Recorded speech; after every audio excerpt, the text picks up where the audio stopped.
Welcome back to class number 7. So we spent the last 5 classes discussing Silvio Gesell's perspective on money. Today we finally get to the subject of land. In the first class, I said that one of the main purposes of this course is to encourage people to consciously examine preconceived ideas that form the basis of our economic lives, but which we may never have consciously analyzed before. And there's probably no concept that is more central to the economic lives of more people than land ownership. Whether one is a landowner or a land renter, every single person on Earth is affected by whatever system we use to administer land use. Nevertheless, I doubt that most people have taken the time to seriously think about the logic underlying the institution of private land ownership.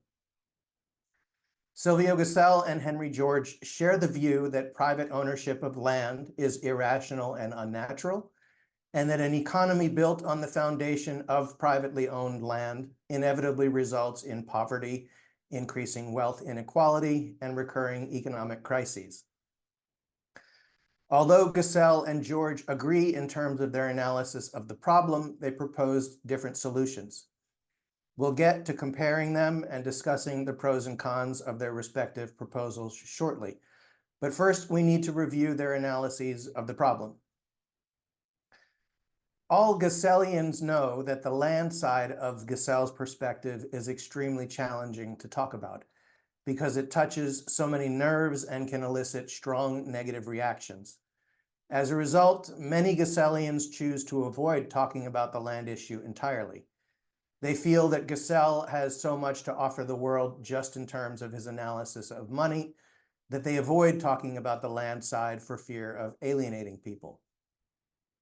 While I totally understand why they choose this approach, I don't agree with it. In my mind, the money and land sides of the Gessellian perspective cannot be separated. For one thing, as I briefly mentioned in a previous class, if we implemented the Gessellian monetary reform and took away money's privileged status as a store of value, everyone who previously stored wealth in the form of money would need to look for other vehicles for doing so, and land would be the most obvious candidate. So addressing only the money side of the picture while leaving private land ownership in place would almost certainly result in more hoarding of land for speculative purposes, and we would likely end up with a situation like Henry George described, in which landowners would have even greater power to extract wealth from the productive economy. So I don't believe that the free market system can ever deliver on its promise of a rising tide that lifts all boats unless we deal with both money and land in a comprehensive restructuring of the foundations of our economic lives.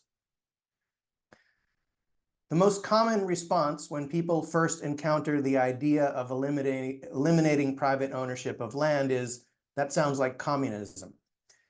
But in reality, that couldn't be further from the truth. Both Silvio Gesell and Henry George make the argument that far from being an integral part of the free market system, private ownership of land is in fact a violation of the core principles of that system. So the first thing I want to do is review just what those core principles are and to show how private ownership of land is not consistent with them. So what are the core principles of the free market system? I define them as private property, personal liberty, free competition on a level playing field, and a minimum of government involvement with the economy. So let's take those principles one at a time and ask ourselves if private ownership of land is consistent with them. First, let's consider the principle of private property. What is the basis of the institution of private property? Private property is not something that exists in nature. We never see animals respecting property rights of other animals. So upon what basis do human beings decide to designate something as private property? Henry George examined this question in Progress and Poverty. Let's listen to what he had to say about it. He asked, "What constitutes the rightful basis of property? What is it that enables a man justly to say of a thing, 'It is mine'? From what springs the sentiment which acknowledges his exclusive right as against all the world? Is it not primarily the right of man to himself, to the use of his own powers, to the enjoyment of the fruits of his own exertions? As a man belongs to himself, so his labor, when put in concrete form, belongs to him. Human exertion is necessarily the only source of such a right. There can be to the ownership of anything no rightful title which is not derived from the title of the producer and does not rest upon the natural right of the man to himself.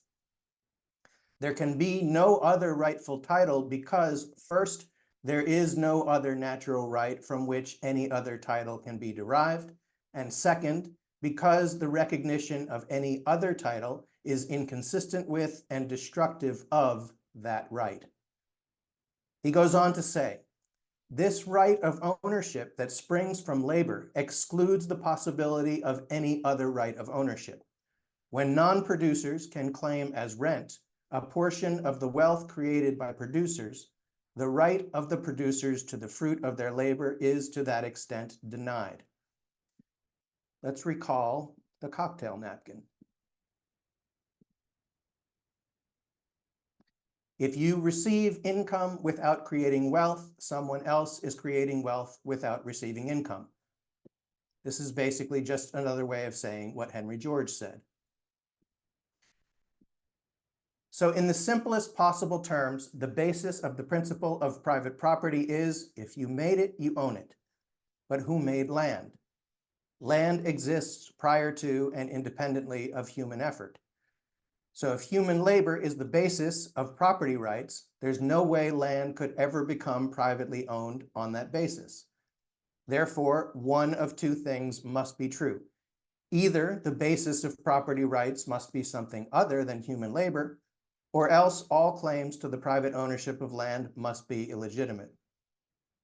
And I agree with Henry George's statement that no other basis exists upon which the principle of private property could possibly be based other than human labor. Therefore, any property rights based on any other foundations are illegitimate, and that includes all claims of ownership of land. As extreme as this proposition sounds, I don't see how anyone can possibly dispute it on a logical basis. Frankly, I think the only reasonable defense anyone can make of private land ownership is that we've been doing it that way for so long that as a practical matter, it would be massively disruptive to change at this point. But if the original act of private appropriation of land was illegitimate, how could land ownerships subsequently become legitimate? It makes no difference how many times ownership has been transferred since the original act of improper appropriation. For example, my uncle once bought a stolen car. When it came to light that the car was stolen, he had to give the car back, period. He didn't receive any restitution because he never had a legitimate claim to ownership. And likewise, if the original claims to ownership of land were illegitimate, all subsequent transfers of those claims are similarly illegitimate. Let's listen to how Silvio Gesell describes man's relationship with the earth. He writes, "We frequently hear the phrase, man has a natural right to the earth. But that's absurd, for it would be just as correct to say that man has a right to his limbs. Can man spend his life in a balloon? The earth belongs to an organic part of man. We cannot conceive man without the earth any more than without a head or a stomach. The earth is just as much a part, an organ of man as his head. Where do the digestive organs of man begin and end? They have no beginning and no end, but form a closed system without beginning or end. The substances which man requires to maintain life are indigestible in their raw state and must go through a preparatory digestive process.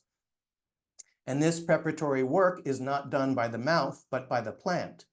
It is the plant which collects and transmutes the substances so that they may become nutriment in their further progress through the digestive canal. Plants and the space they occupy are just as much a part of man as his mouth, his teeth, or his stomach. He continues, how then can we suffer individual men to confiscate for themselves parts of the earth as their exclusive property, to erect barriers and keep us away from parts of ourselves, to tear, as it were, whole limbs from our bodies? Is not such a proceeding equivalent to self-mutilation? The reader may be unable to accept this comparison on the ground that amputation of a piece of land causes no loss of blood, but would that it caused no more than ordinary loss of blood. An ordinary wound heals. You lose an ear or a hand, the flow of blood is staunched and the wound closes. But the wound left in our body by the amputation of a piece of land festers forever and never closes. At every term for the payment of rent, the wound opens and the golden blood gushes out. Man is bled white and goes staggering forward. The amputation of a piece of land from our body is the bloodiest of all operations. It leaves a gaping, festering wound which cannot heal unless the stolen limb is grafted on again. Many so-called primitive cultures can't even conceive of the idea of private ownership of land. We often hear the story of how the island of Manhattan was bought from the Native Americans for $24 worth of beads. The conventional perspective on this story is that the natives were naive and foolish to sell such valuable property for so little. But if one thinks about the story from a Gessellian or a Georgist perspective, it looks a lot different. In all likelihood, the sellers of Manhattan had no conception of selling the land in the sense that we understand it, because the idea of owning land was completely foreign to them. Henry George included a very interesting footnote in Progress and Poverty that relates to this point. He explains that the white settlers of New Zealand found themselves unable to get from the Maoris what the latter considered a complete title to land, because although a whole tribe might have consented to a sale, they would still claim with every new child born among them an additional payment, on the ground that they had parted with only their own rights and could not sell those of the unborn. The government was obliged to step in and settle the matter by buying land for a tribal annuity, in which every child that is born acquires a share.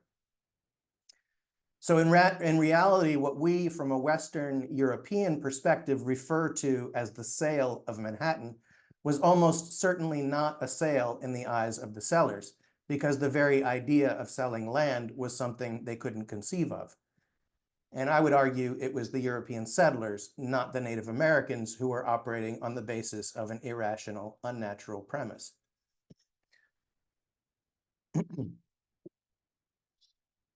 So now, returning to the core principles of the free market system. What about personal liberty? Is private ownership of land consistent with personal liberty? What does personal liberty even mean if a person doesn't have free use of the ground he stands on? As Silvio Gesell put it, can a man spend his life in a balloon? Granting property rights of land to private individuals implies exclusion of those rights to everyone else. So how can a person be considered to enjoy personal liberty if he's not free to occupy, use, and enjoy the natural habitat into which he was born and which he depends on for his survival? What about free competition on a level playing field? Is private ownership of land consistent with the principle of free and fair competition? How could a person who does not own land possibly compete freely with those who do? There's obviously not a level playing field if people are not even allowed to set foot on the playing field without permission from whoever owns it. And lastly, what about the principle of minimizing government involvement in the economy? Is private land ownership consistent with minimizing the role of government? Can we even conceive of property rights without government? What would such a right even mean without government to enforce it? Seen in this light, would it not be accurate to say that enforcement of land ownership rights might be the single biggest instance of government involvement with the economy?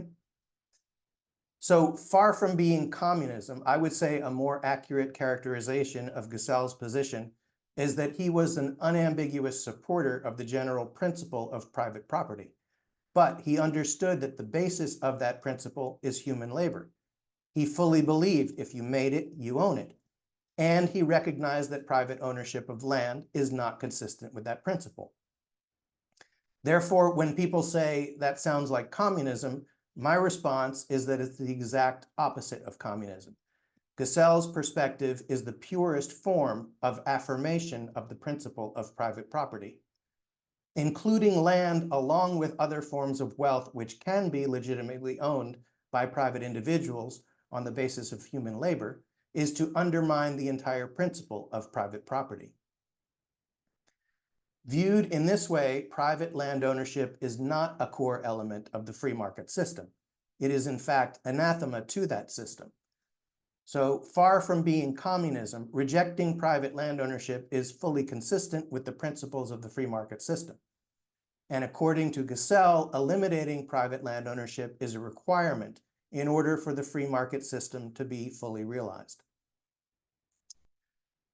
Okay, if this course was aimed at the general public, at this point I would go into an in-depth examination of how a system with privately owned land results in an increasing portion of the economic pie going to landowners, thus preventing economic development from improving the living standards of the working class, and that this is one of the main reasons why the capitalistic system as we know it does not lead to a rising tide that lifts all boats.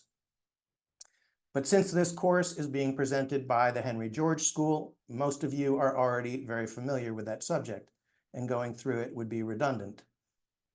For anyone who is not already familiar with that perspective and would like to read a more thorough treatment of this subject, I recommend Henry George's book, Progress and Poverty. Personally, I find his treatment of the land issue to be more thorough and accessible than Silvio Gesell's discussion of the subject in The Natural Economic Order. But just to quickly illustrate the general point for anyone who is not already familiar with Henry George's perspective, consider the following. At the time of the founding of the American colonies, and for centuries thereafter, land could be had at the margin of settlement for free or for a nominal price. Since there was at that time no one else competing to own that land, it had essentially no economic value. However, as the continent became fully settled, land that was once free became valuable. Flash forward a couple hundred years, and some of that land now goes for $1 million an acre, or even much more. But what was the primary cause of that increase in land value? Was it the efforts of individual landowners, or was it the growth and development of society as a whole? If we're talking specifically about the value of raw land, as distinguished from improvements made to land, the increase has little or nothing to do with the efforts of individual landowners. A person who owned a vacant lot and did nothing with it would have experienced the same increase in land value as a landowner who built a house or a farm or a factory. So the increase in value that accrues to landowners is a form of what I referred to in the first class as unearned income. It's wealth that is created by society as a whole, but it flows into the pockets of private individuals. And as I've said over and over again, if you receive income without creating wealth, someone else is creating wealth without receiving income.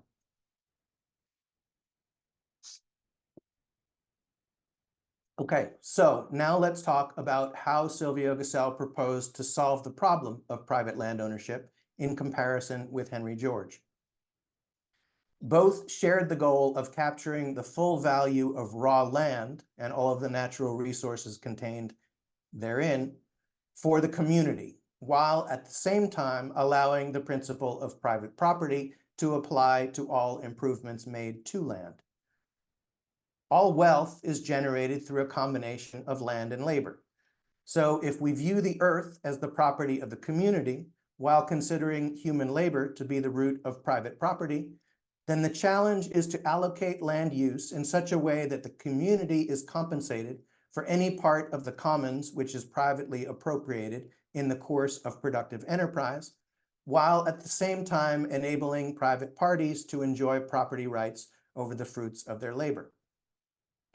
For example, if an individual makes a living by digging gold out of the ground and then crafting it into jewelry, the goal would be to compensate the individual for the labor involved in mining the gold and then turning it into finished products, while compensating society for the value of the resources which have been drawn from the earth in the process. Unfortunately, there's no simple or clear way to clearly delineate between the value of land and the value of human improvements to land. And this is what led Silvio Gesell and Henry George to propose different systems to accomplish their shared goal. As most of you know, Henry George advocated a land tax system, whereby the government would tax away the full value of land, but not the improvements. Silvio Gesell, on the other hand, proposed that the government buy all land from existing owners and then allocate its use through a system of competitive bidding for leases. He proposed funding the land purchases through the issuance of government bonds, the debt service of which would be paid with the revenue generated by leasing the land.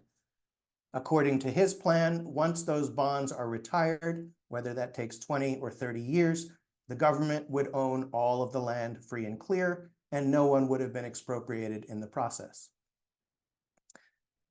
Both of these two approaches have pros and cons, and speaking for myself, it's not clear to me which one is better overall. I should take a moment at this point to mention that Silvio Gesell specifically commented on Henry George's land tax proposal and expressed the view that it could not be effectively carried out. Unfortunately, he didn't elaborate on why he believed this. This has been a source of doubt and confusion for me for many years. I really wish Gesell had elaborated on why he believed George's system couldn't work, but unfortunately he didn't. In order to try to gain some clarity on this point, I've consulted several people who I consider to be knowledgeable about both Gesell and George to see if they could shed some light on why Gesell believed George's proposal couldn't work. Thus far, none of them have been able to make much sense of Gesell's statement. The consensus view among them is that Gesell's and George's proposals would probably lead to similar results, but they tend to view George's proposal as more practical and politically feasible. It's obviously quite radical to imagine any national government implementing Gesell's proposal and buying all of the land within its borders. The land taxation approach certainly seems like a more feasible approach when talking about implementation at a national or international level. That being said, I think there are important pros and cons on both sides, and it's an open question in my mind which is better overall. In the next class, I'm going to be discussing some of my own ideas for implementing Gesell's proposals at a local level. On that scale, I think there are good arguments for why a Gesellian system would be a better choice. In a few minutes, we're going to have a guest speaker who has a lot more practical knowledge of the subject of land use than I do. He and I share the belief that the best path forward is to use both approaches in tandem, depending on specific circumstances. But before we hear from him, I'd like to share some of my own thoughts on the pros and cons of the Gesellian and Georgist proposals. For starters, while Gesell's proposal sounds more radical in at least one important respect, I actually consider George's system more radical in reality.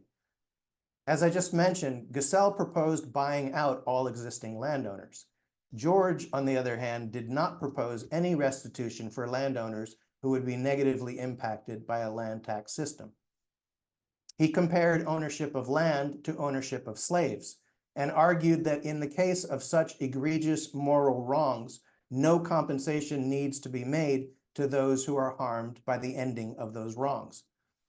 And while I agree with his view at a theoretical level, I have serious doubts when it comes to practicality.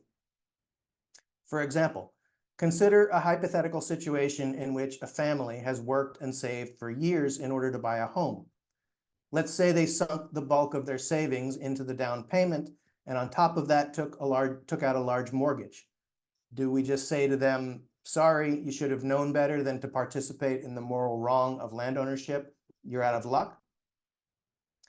Granted, I'm not an expert on the land tax issue, and I would imagine that thought has been given to how to deal with situations like this one when transitioning to a land tax system.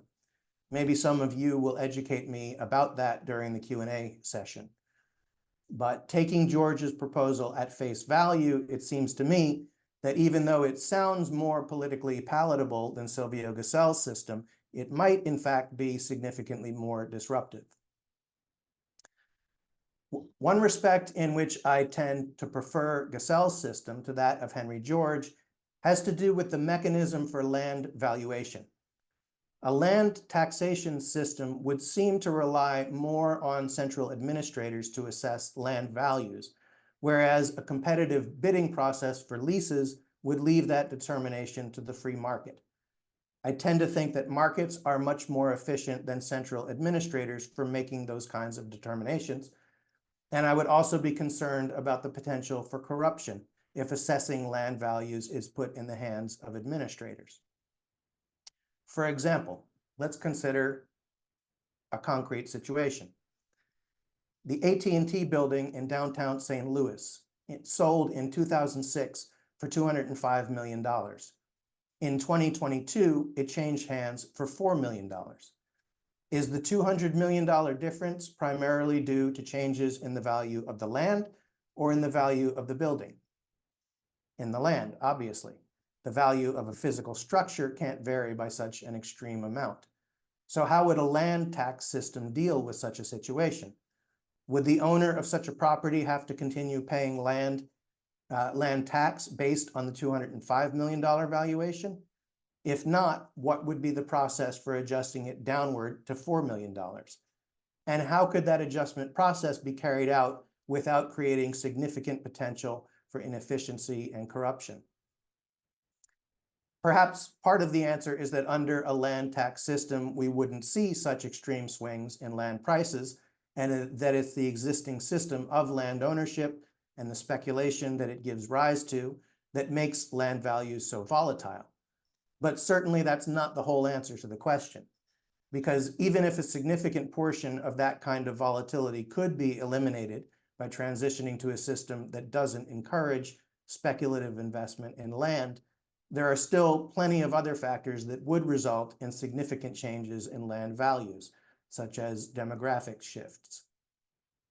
A Gesellian land leasing system would leave the task of sorting all of that out to market forces, whereas it seems to me that a Georgist land taxation system would necessarily put a significant part of that task in the hands of government. To reinforce this point by way of another example, let's consider how a Gesellian system versus a Georgist system would respond to a sudden disruption in land values like what happened during COVID. We saw a large-scale repricing of different categories of land in a very short period of time. For example, I own a house in Knoxville, Tennessee. Due to demographic trends largely caused by the pandemic, Knoxville saw a huge influx of new buyers enter the market from more expensive markets like New York. So let's say I'm sitting in my little house in Knoxville, minding my own business, and suddenly a whole bunch of New Yorkers cause land values to double. Does that mean my land tax bill doubles? What if I can't afford to pay a higher land tax bill? Does that mean I'd be forced to sell my house? Whereas in a Gesellian land leasing system, while I wouldn't be forever insulated from such factors, I might have 10 years to figure out how I'm going to adjust to the new circumstances. Not being an expert in the particulars of how a land tax system would work, another question that occurs to me is how do you arrive at an accurate assessment of the value of a piece of land that may not have changed hands in 50 years and thus hasn't been subject to the objective valuation process of the market? I would assume the answer is by comparing such properties to similar properties which have been sold more recently. But the problem I see with that approach is that every property is unique.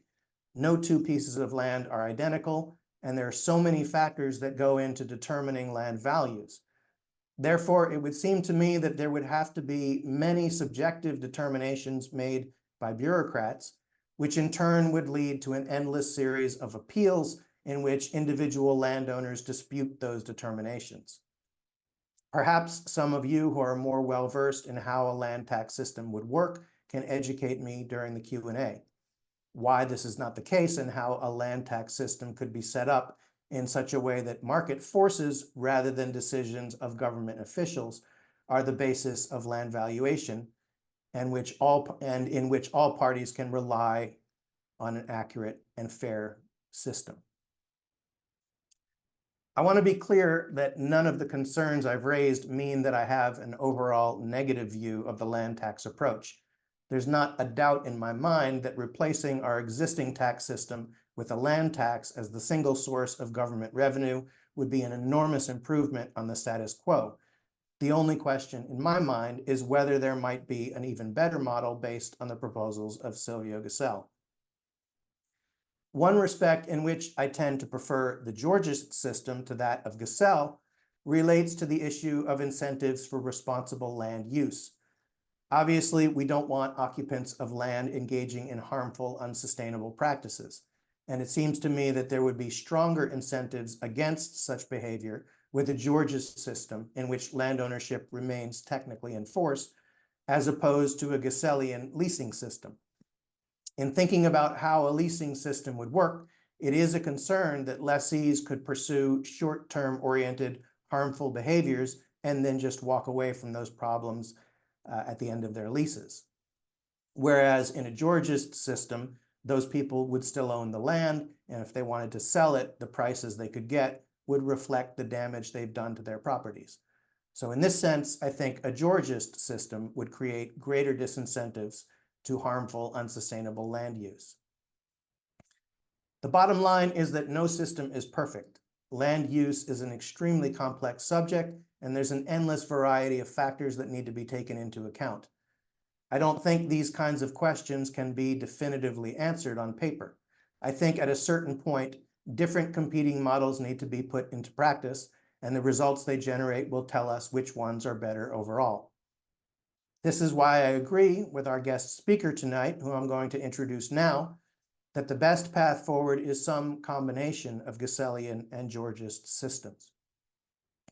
So, Dirk Lohr is a professor of taxation and ecological economics at Trier University of Applied Sciences in Germany. Before becoming a professor, he worked for an international hotel group and as a department head at Deutsche Bahn AG. He's a member of the Expert Committee for Property Values, Rhineland-Palatinate, and of the Urban Development, Building, and Housing Working Group at the Friedrich Ebert Foundation, and works in an advisory capacity for the Federal Association for Housing and Urban Development, and is a member of the German Academy for Urban and Regional Planning, where he's particularly active on the Land Policy Committee. He's given expert testimony both in the German Bundestag as well as at the state level of government. He's a co-founder of an organization I won't even try to pronounce that advocates for a land value tax. And he's the vice president for Germany of the International Union for Land Taxation. So Dirk is very well versed in issues of land use at a practical as well as theoretical level. And I'm grateful that he could join us tonight to share his perspectives on the relative merits of both Silvio Gesell's and Henry George's solutions to the land problem. Dirk, the floor is yours. Thanks, Josh, and thank you very much for your enlightening remarks, which I, to 95% really can agree. Let me give some general remarks before what you said about the difficulties, particularly in land valuation. Maybe some of you know about it. Friedrich August von Hayek, this famous Austrian economist, he was a Georgist. He came into economics about Henry George, and he turned around. He said, "No, I don't be Georgist anymore," because he considered this valuation question as not to be solvable. Quite interesting. Okay, back to Silvio Gesell and to Henry George. For many, the discussion in Germany is what is more important, the money reform or the land reform in Silvio Gesell? I think there's an agreement that land reform without money reform is possible? Another thing is it also effective? But it is possible. But money reform without land reform is not possible. And there's also another agreement. Silvio Gesell, I don't know, my English is a little bit poor if I translate it right. The main work is in German, it is die natürliche Wirtschaftsordnung durch freie Land und frei Geld, the natural economic order through free land and free money. And there was a discussion whether it was first Freiland by incidence, or if Gesell considered free land issue as more important than free money issue. This was also quite interesting. I think, or I don't dare to answer this question. I only wanted to give you this discussion, which is also used. Gesell was very much influenced by Michael Flürsheim. This was a German industrial. He was Jew, and he was industrial but very social and so on. And he also was in favor of nationalism. And he was critical of Damaschke and co., who wanted to have a tax solution. And Gesell was very much influenced by him. Probably, that's my opinion, when I'm reading Silvio Gesell. Silvio Gesell didn't read Henry George in his original. He only knew him secondhand. And that's also one of the reasons why he talked a little bit bad about him, too bad, because both had very similar ideas, as you also referred. Yeah? Let me give some opinion about where Gesell was right, what his strength is, and where Gesell was wrong, and where Henry George is better. George had certainly, or in my opinion, a weak theory of interest and capital. There's also an interesting story about Flürsheim, who met George one day and he confronted him. He also told him, in my opinion, you have a poor theory of interest and money. And according to the story, George said, yeah, okay, but let's talk about land. So it seems that this theory of money and capital was not that important for George. If this story is right, I don't know it. Gesell accused George of joining the ranks of the proponents of the fructification theory, which is a quite liberal and conservative theory. And so he said, this is exactly what we have to overcome. And Gesell also said, land reform is extremely important step for social reforms, but not a panacea. And George sometimes he considered as being a panacea for all the problem we have in economics. And I think here also Gesell saw clearer. On the other hand, where Gesell was wrong, for instance, he wanted to use the ground rent for mother tongue. And he didn't want to put it into infrastructure, self-financing infrastructure, the whole discussion, which is led, among others, by Fred Harrison and so on. Also in this regard, probably Gesell was influenced by Michael Flürsheim, who advocated for a basic income paid out of the ground rent. However, when you are looking how much this would be, only to give you a number, in Germany, I'm talking on the background of the German perspective. In Germany, we have a ground rent after taxes. Well, you know about Mason Gaffney, tax comes out of rent and so on. The tax depresses the rent. What is left over is right now about 250 billion euro. We have 11 million kids here in Germany. This would mean if you redistribute it in equal terms to the kids, this would be about 22,000 euro per child and kid.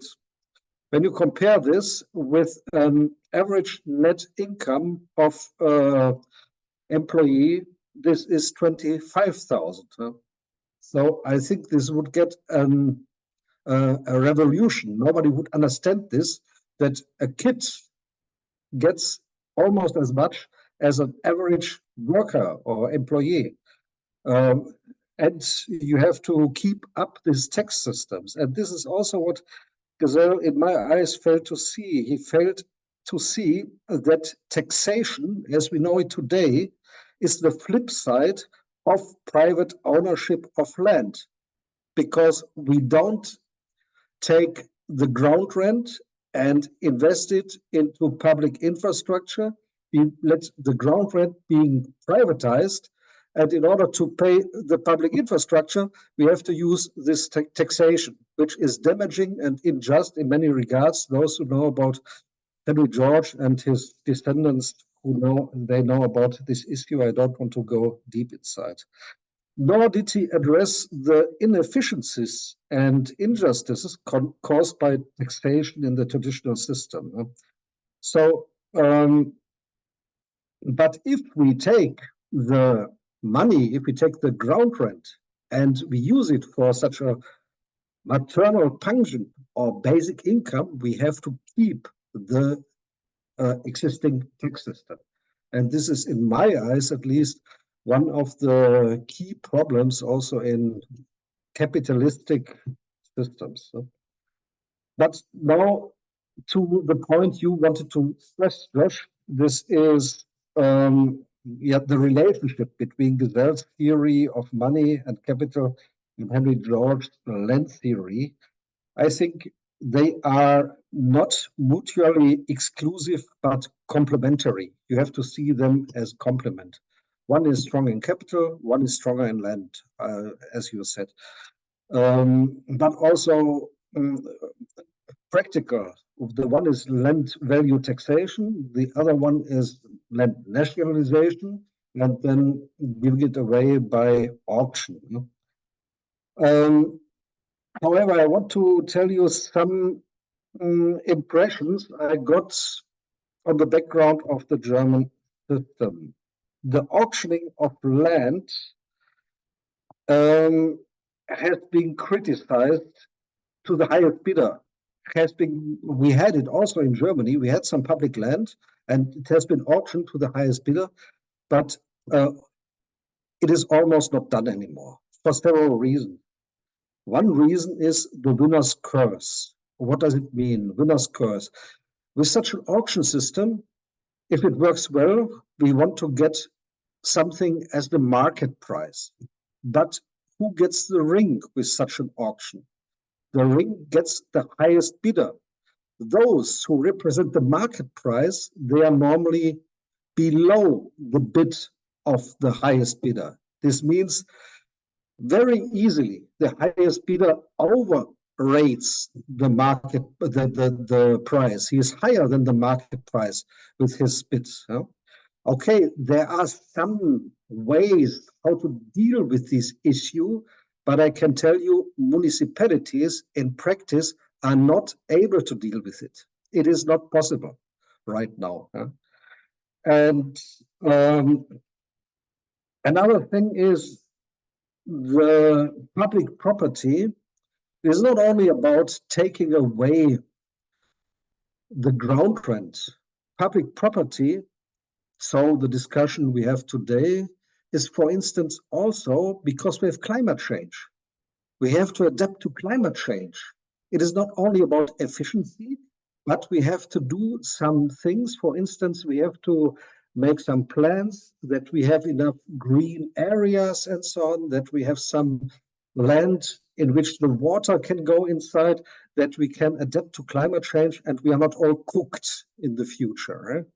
On the other hand, we need housing which is affordable. All these things, the pure market process is not able to do. With one price, is not able to deal with all these trade-offs. And for this reason, the procurements which are done right now are so-called conceptual procurement. This means the bid is not made only on the price that those win who have the highest bid on the ground rent, but it is also on qualitative issues such as barrier-free living for older people and so on, that some people who have difficult access to the housing market also are considered. For instance, some women or fathers, singles with kids and so on, very often very difficult for them to get some flat and so on, also have to be considered and so on. And the concept has to consider these and also other things which have to be taken into account. And there's a jury normally, a jury with different experts, and they give points, and those with the highest points, they get the ring, and the ground rent is only one part of it. It is only one element, but it is not dominating the procurement. And with this system, we made, or in Germany at least, very good experiences, and more municipalities are doing this, particularly in big cities which have a big pressure for incoming people and so on. More and more people wants to come in, but there's not enough space and so on. And here it is made, and so far the experiences, they are very good. The problem is this conceptual procurement I just was talking about can only be done if you have a certain administration which is capable of doing so, which has the manpower, which has the qualifications and so on. Not every little city can do it. Not every little town can do it. Only big cities, they can do it. But in these big cities, we have a culmination of all these problems on the housing markets. They can do it. This is one reason why I say, at least here in Germany, maybe in others, in other countries it's different. At least in Germany, this public land ownership combined with such a conceptual procurement, makes a lot of sense in big cities, but not necessarily in countryside where we don't have the administration to make such a conceptual procurement. You also have to see that the contracts sometimes are very, very complex. You have to handle them, the ground lease contracts. It is not easy. You have to handle them, and that's still a problem, but I don't want to go into detail. If you're looking to the land value tax, in my eyes, it makes more sense in peripheral regions where the land values are not that high. However, as you mentioned, the crucial point is the valuation. Myself, I'm in two public valuation expert groups. So what we are doing is we are looking for transactions, and we are looking how these transactions, for which prices they were done. We are trying to sort out some exceptional things and so on, like if some relatives are selling to each other and so on. And then we are trying to get a value for certain zones. Nonetheless, this system has problems. You mentioned already, what about if there's no sales, or what about if you have a town or a city where also there are buildings but no sales of the land for a long time?